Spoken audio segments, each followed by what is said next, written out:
These are like no earbuds I've ever seen before because they do this.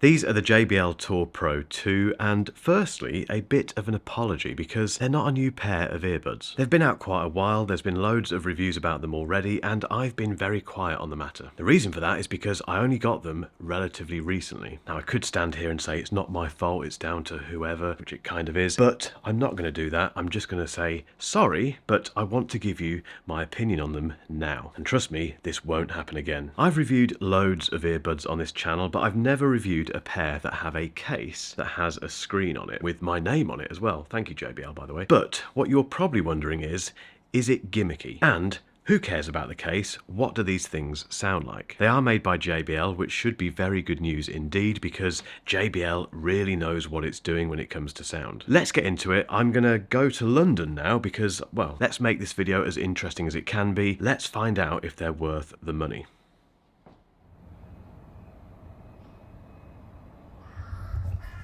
So I am in London, but it's also -2 out there. So let's do the specs and the pricing, excuse the lighting, in my hotel room. At the time of filming, you can buy these for £199 in the UK, but they retail for £249.99. Now that is a pretty good start. 200 quid for a pair of noise-cancelling earbuds from a very big brand is good money. They've got 10mm drivers, they've got 6 mics for noise cancelling and calls, they've got Bluetooth 5.3 and 8 hours of playback with noise cancelling turned on, and 40 hours of maximum playtime with the charging case. And yes, it does have wireless charging. They've also got adaptive noise cancelling with an ambient mode, JBL's legendary Pro audio sound, that is their words. They also have spatial sound, touch controls, IPX5 water resistance, and yes, a very unique case. But what do they sound like? I'm gonna have to leave this hotel room to make this more interesting, aren't I?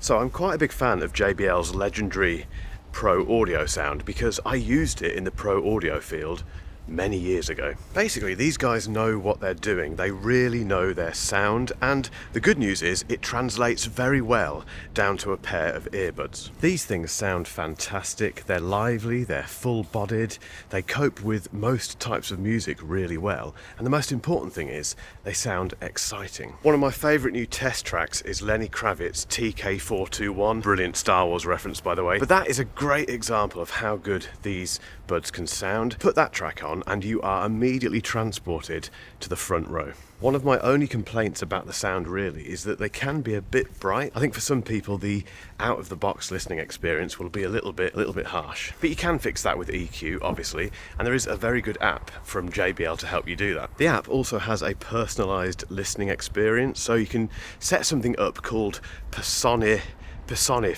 I think they call it, which basically you put the earbuds in and it plays test tones into your ears and tweaks the EQ based on your ears. Is that a gimmick? I have no idea. It's worth setting up anyway because they didn't sound any worse after I did it. There's not much more to say about the sound really, guys. They are fantastic. In fact, they're one of the best sounding earbuds I've heard this year. And I'm really glad they are because I was worried that the case thing was going to overtake everything else, but these stand alone very well when it comes to sound.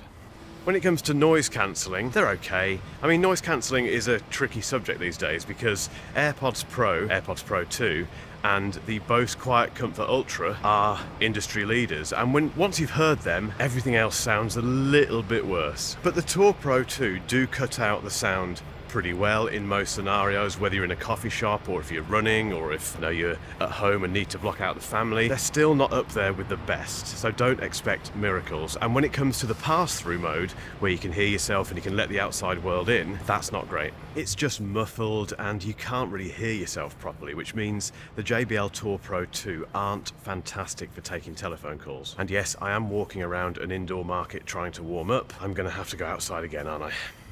When it comes to the design of the JBL Tour Pro 2, I'm a big fan for two reasons. One of them is they look great. They've got all these little markings of Tour, the branding on the earbuds. I'm a big fan of that. They do look quite premium. They don't feel that premium. They feel a little bit plasticky, but I'll let them off that. The other reason I love them is because they're a stem design. And as we all know, stem design earbuds are the best design.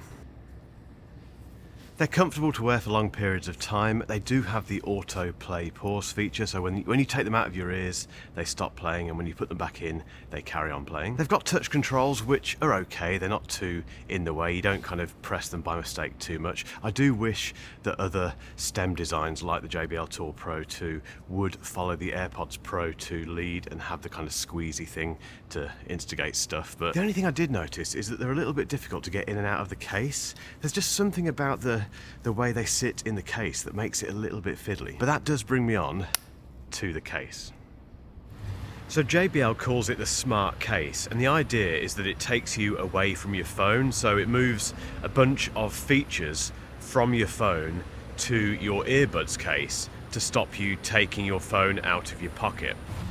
But there are some issues. You see, I've made a list of the things that you can do on the smart case. So you have the obvious stuff like play controls and volume. You can then turn on and off things like the active noise cancelling. You can change the EQ. There's a timer. You can turn on and off the voice aware feature. You can also fiddle with the auto play pause feature by turning it on and off. There's Find My Buds, which is very useful, where you can press either the left or right bud and it will play a sound out of the bud so you can find it. There's a flashlight, which just makes the screen white, and you can customize the wallpaper. Oh, and notifications from your phone appear on the case. So what you're left with basically is a bunch of play controls that don't even show you the current track playing, and settings. And yes, notifications, but you can't interact with the notifications. You have to go to your phone to do that. And the big problem is the phone does all of that stuff better than the case. So you inevitably end up going for your phone anyway. It's definitely worth mentioning that you can remove those settings from the smart case, but again, that just leaves you with a bunch of things which you may as well use your phone for. Despite this, they have executed it quite well. The display is nice, it's nice and bright, nice and sharp, and it's responsive most of the time. I just didn't find myself using it very much, and I tried to, although any tech where you have to try to use it suggests that it is a bit of a gimmick. Sorry, JBL. Although it has made me think about another pair of earbuds which potentially could do a lot more with that kind of feature. My conclusion for the JBL Tour Pro 2 is really straightforward. Don't buy them for the case. If you're going to buy them for the sound. They are one of the best sounding earbuds I've heard this year, and kudos to JBL for trying this, because why not? I like interesting tech. It's just a bit gimmicky. And if you've still got some time, keep watching for a link to another video about another pair of earbuds I think you'll find very interesting.